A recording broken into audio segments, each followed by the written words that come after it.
I designed a 3D printable Godzilla lamp. Here's the final results of the big one.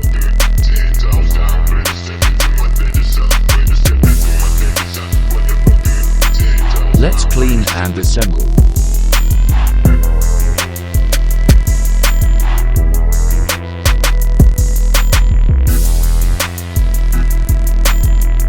Needs translucent material for good light diffusion.